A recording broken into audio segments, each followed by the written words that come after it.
Gather round and I will tell you a story. Come on, come closer, closer, closer. Whoa, whoa, too close, too close. Now, this story is the true story of the man who refused to sell out.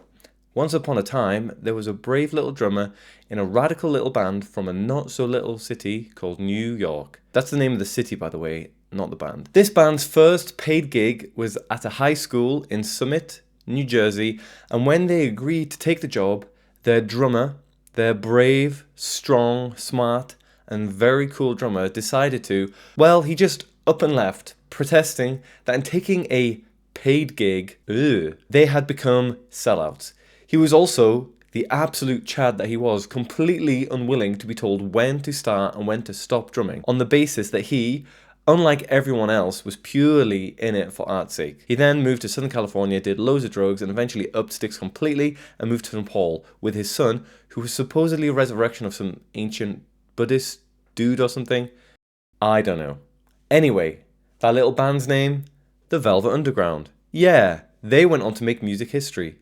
The drummer's name? Albert Einstein. No, Angus McLeese. Oh, what? You've never heard of him? Huh, weird. Now, I wonder if his lack of fame is anything to do with his topsy-turvy, back to front, and downright confused view of selling out. Maybe. So, Angus's story is great. I just love it. It reads already just completely by itself as perfect self-satire. It could easily be something from an Onion article, sort of hipster musician refuses to play gig at local high school, insists he will only perform if it is solely about the music. Let's be honest, it's stupid. It's really stupid. It's actually impressively stupid. This must be the absolute extreme of the not selling out end on the selling out spectrum. Like, I don't think you could sell out less than Angus. But this is precisely why almost no one knows who he is. Unless you've specifically gone down the very obscure rabbit hole of checking out unreleased music by ex-members of the Velvet Underground, I don't think you have. And in which case, you've probably never heard this. Or this. And now, having heard these bits of music, I sincerely doubt that you want to listen to any more. And that's all, both the fact that you've not heard it and the fact that it's honestly just not very good, down to the fact that he wasn't a sellout at all. This might be obvious, but part of the point I'm making right now is simply that you don't sell albums, you don't get punters to gigs, and you're very, very unlikely to get any fans with this uncompromising, no selling out approach. The example set by Angus McLeese is hopefully enough to demonstrate that being 0% sellout is not a good thing for any sort of musician or artist. The whole point of this video is to argue that good, great, and successful artists of all kinds, in whatever medium, in whatever genre, during whatever era or century you want, did, do, always will, and in fact should sell out at least a little bit.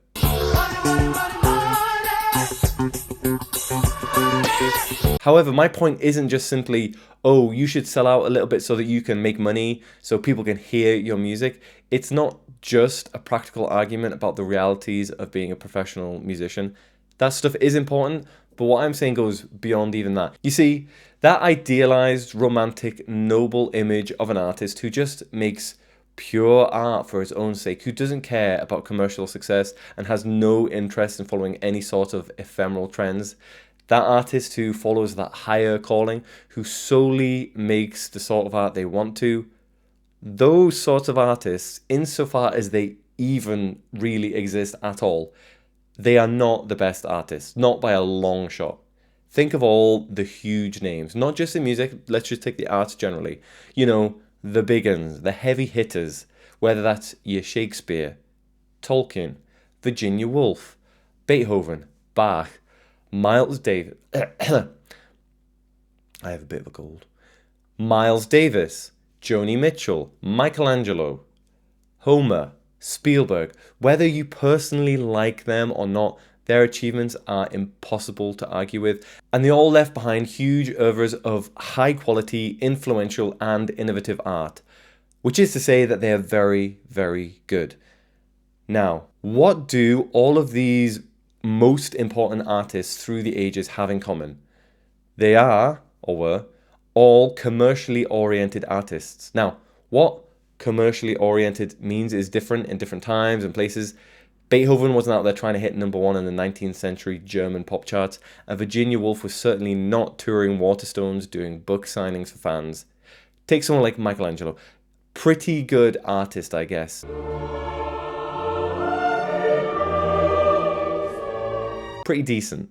But he didn't simply develop his talent and his skills out of just pure, unadulterated passion and then create these masterpieces for their own sake. No, he did not do that. Firstly, he developed his skills in a professional, working environment as an apprentice. He then had wealthy patrons who commissioned him to do things they wanted him to do. In other words, he was beholden to the tastes of others. He was creating public pieces of art for popular consumption, or at the very least for the non-specialists. And it certainly wasn't just all done from some pure internal font of creativity as Wordsworth and losers like him might think. Then there's Tolkien. He's my fave boy, the Anglo-Saxon nerd king. Anglo-Saxon literature is, you might not realize this, hardly a mainstream interest. It has very little popular appeal, and there's no point in the modern history of Western civilization when it has. On the surface of it, this, combined with his Catholicism-infused world building, it's not an obvious recipe for one of the biggest selling book series of all time. And yet, he took the time to seek out publishers for his Middle-earth books. He had an editor, and he took feedback from others on how to streamline and improve his Lord of the Rings books. He basically workshopped the trilogy, and ultimately, he knew that he was writing for a popular audience. Off the back of all that effort, the books sold very well. And the thing is, all of the greats, all of those mega transcendent geniuses whose names inspire awe, sure, they were talented in skills, that is important, and they were interested in the pursuit of art for its own sake. I do think passion and interest and all that kind of stuff is important, to be clear, but they were also popular. And I mean popular in both senses of the word. They were successful artists who were popular in their lifetimes and who wanted to see popular success and who to this day are popular, but also they were popular in the sense that they created art for the masses. They weren't just making art for that super small, select, mega educated audience of peers, i.e. people who understood their art on their sort of level. They made it for everyone, the non-experts. Indeed, for the common moron, like you and me. You do not need to know anything about Renaissance art history or golden ratios or painting techniques or architecture or even Christianity to look at the Sistine Chapel and go, bloody hell, that's actually all right.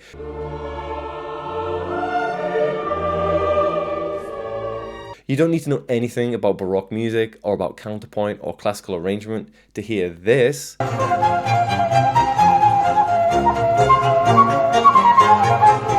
And just say, yeah, that is pretty cool and I like it.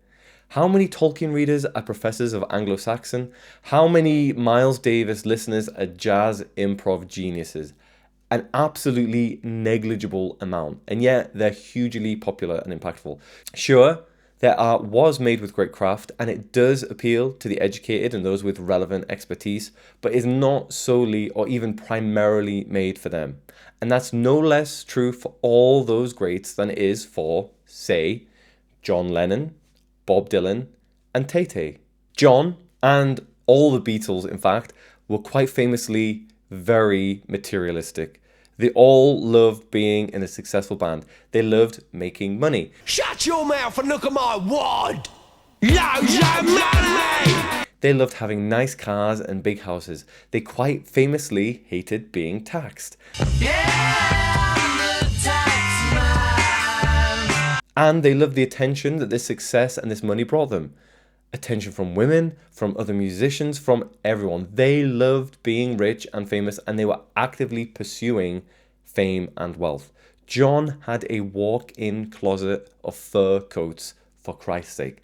It's all a little bit tacky. It's very tacky actually on one level. But honestly, I am glad that they were financially as well as artistically ambitious. And I'm glad that they were so conscious of commercial viability. They wanted to hit number one as often as possible. They wanted to beat their peers in sales. And they wanted, quite simply, to buy another car. Beep, beep, beep, beep, yeah. They were also quite lucky, I think, that their collective artistic vision always seemed to go hand in hand, or at least wasn't compromised by, or something that compromised their desire to sell stonk loads of records and make money. There are lots of bands that will hit a certain level of success and then they stop kind of being hungry for that success. They end up thinking, well, now I guess I can just kind of be a bit self-indulgent and make the sort of music I've always wanted to make. Now I'll follow my muse, commercial success be damned. This actually very rarely ends well. The simple way to put it is, does anyone genuinely think that John Lennon's music was at its best when he wasn't selling out? No. No, they do not. Then we have Bob Dylan, who we all know was called Judas when he went electric. Now, that was on a very basic level about selling out, but it's not really 100% what I'm getting at here. I think Bob Dylan's relationship with selling out is much less obvious than the Beatles, not least because he's always been a more private person. He's always kept his cards to his chest when it comes to intentions and motivations. The reason I've included him here is simply to try to make the point that just because he clearly is and always has been an artist with a real sense of individuality and integrity shouldn't mean that we therefore put him on this magical pedestal and refuse to believe that he could ever sell out or that he pursued commercial success specifically. Integrity and selling out are not as inimical to one another as a lot of people seem to think. It's become a sort of truism today that Bob Dylan couldn't have had any intention of selling out by going electric because he was successful and good at going electric. Because it worked out well, that guy who shouted Judas just comes across as cringe today. And because it worked out well, we think it was now a legitimate artistic decision made for legitimate artistic reasons. But I think that's a bit of a post hoc justification, and I think actually Bob was being quite canny and thinking quite commercial. Yeah, he was definitely pursuing commercial success at that point and at many other points in his career. And why not, right? Why not? Anyway, we then have Taylor Swift. Personally, I'm not a fan. I don't really get her, if I'm honest. But by including her here, I'm not, honestly, not throwing shade at all. It's not my intention to diss her here. I think she's clearly very savvy and effective at making successful pop music. And the point I'm making is that it's actually a good thing. It's a good thing for her to do it too.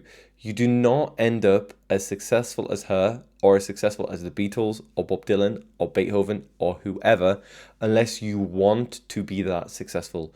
You don't reach as wide an audience as these artists do unless you actively want to. And it's a good thing to want to. A lot of people do seem to genuinely think, quite weirdly, that if you just try really hard to be a good musician who writes good music, that alone will put you up there with the greats. No, you need to actively pursue any given goal specifically. So you need to, for example, pursue popular success to achieve it. You need that I want to conquer the world mentality, and Taylor clearly has it. Just look at the many, many reissues of the same album. Whether that's artistically valid or anything like that is beside the point. It's commercially successful. People buy them, people want them. And even I, as a non-fan, can acknowledge that a song like is actually a pretty effective popular appeal to, quite simply, what it's like to be a human. It's a pithy display of self-awareness that lots of people can identify with, and the success of that song and that line are born directly out of Taylor's popular appeal, and importantly, her pursuit of popular success. That doesn't mean you have to like her music. Again, I don't. But I don't not like it because she's a bit of a sellout. I just don't like it. All of that is really just to say these artists are all, on some level, sellouts. Of course, most people don't think of them all that way, but well, By Angus MacLeese's standards, they certainly are. And selling out is just a necessary part of, honestly, getting shit done. It's an important part of making good art. Yes, that's right. Pursuing success makes an artist a better artist. But how? How is that true? Why is selling out actually such an effective path towards artistic merit and quality? Well, firstly, I'm sure lots of people will just disagree with me full stop in spite of the arguments I made here. I'm not saying I think they're good arguments, but a lot of people will just disagree. They'll say that selling out isn't good. That's fair enough, but I'm just going to ignore them and tell you my theory anyway. So I think selling out is a good path towards artistic merit because all people everywhere, at all times, through all points in history, are very, very limited in what we know, in what we can imagine. We all actually have quite a poor handle on the world at large. There's just too much information and data and experiences and inconsistent messages out there for any individual to have a good grasp on it all. Having a good understanding or intuition of what good art is very hard, if not impossible. But one way of having a little bit of a better handle on all that as an artist is to simply rely on a little bit, or maybe a lot, on other people's intuitions and tastes, i.e. to try to appeal to them by crafting your art to appeal to them. This is pretty much definitionally selling out. At some point, art needs to be tested against reality. In a way, this is not too different from science, honestly. You can be as creative and as wacky as you like thinking of a hypothesis or scientific theory, and it's not a problem as long as you check it against reality via experimentation and peer review and all that. With art, the process is kind of the same. The reality testing bit isn't an experiment or peer review though, it's just trying to sell your art. Then you watch it sink or swim. It's pretty much the best feedback an artist can get because honestly, one individual artist probably has a terrible handle on what is actually good or not, honestly. So this is why I actually think genres are at their best when they are most popular, or even when they're just seeking popularity the most. Because that is when, quite simply, they're having to confront their art with the reality of audiences, i.e. non-experts and laypeople. This is art's version of testing a hypothesis against reality. The hypothesis is, I think this song is good. Reality is whether people actually like it. Because an individual artist's opinion, if they like their own music, doesn't mean anything. Doesn't matter. Who cares? So yeah, maybe classical was best when it was at its most popular, relatively speaking. Bach, for example, he was a working musician who cranked out tunes for the plebs, after all, and he's still near the top of that musical pantheon. He probably is at the top. Rock probably was at its best when it was most popular. Somewhere along the line, rock music has become associated with never selling out. But that is not at all in line with the way the Beatles or Queen or Led Zeppelin or the Rolling Stones or Pink Floyd or any of them lot thought. They bloody loved money. Money, money. Yes, I know I'm being a boomer by saying that those are the best rock bands, but I'm not even going to pretend that I think otherwise. Anyway, there are limits to how valuable selling out can be. I will acknowledge that. Like, you can, I guess, sell out too much.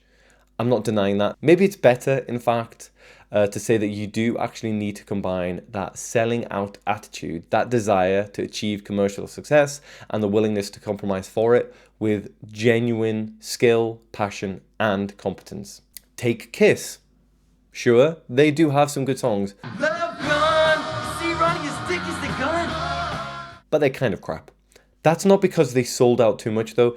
It's because they didn't have the skill, the creativity, and the imagination to back up that pursuit of commercial success, as far as I'm concerned. Selling out less wouldn't have made them better. In fact, all things being equal, selling out improved their music. I do genuinely believe that. A bunch of progressive rock bands dropped the most progressive and least accessible elements, and we call this selling out, quite fairly, of their sound in the late 70s and into the 80s.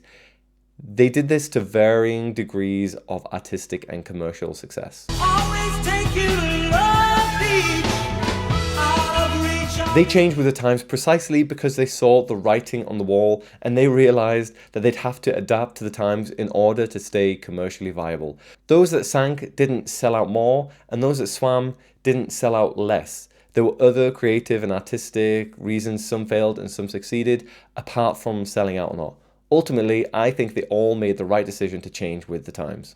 I know some people are going to misinterpret what I've said and they're going to type out a long-winded reply saying that I'm an idiot, which I might be, but that's beside the point here. They're going to be saying it because they think that I think that only successful and popular artists are good or worthwhile, or that any band or artist that is commercially successful is therefore by definition a good band or artist. I can already hear the clickety-clackety of them typing, but that is not what I am saying at all. Selling out is just one variable in this whole thing. Being commercially oriented and making the artistic compromises needed to sell albums is actually a help, all other things being equal, and not a hindrance when it comes to making good art. Of course, there's lots of really good but inaccessible music out there, and there's lots of crap, really crap, but successful music out there. And there is such a thing as compromising too much for the sake of commercial success, of course. But being a musician is a job, and musicians are just people, limited, stupid, cool, creative people who are just as likely to make poor decisions as anyone else, actually probably more likely to make poor decisions really. And some musicians do end up making loads of great music without paying much attention to popular interest. But that is actually very, very, very rare. Most of them, including most of the best, like Bach, the Beatles, Beethoven, Bob Dylan, Bruce Springsteen, and even some musicians whose names don't begin with B. They all pay attention to popular interest and how to maintain popular success. Selling out is usually, most of the time, actually a very good route to artistic as well as commercial success, which is precisely why the best artists in the history of music are actually basically the biggest sellouts of all. Just don't take it too far, all right? Aruba.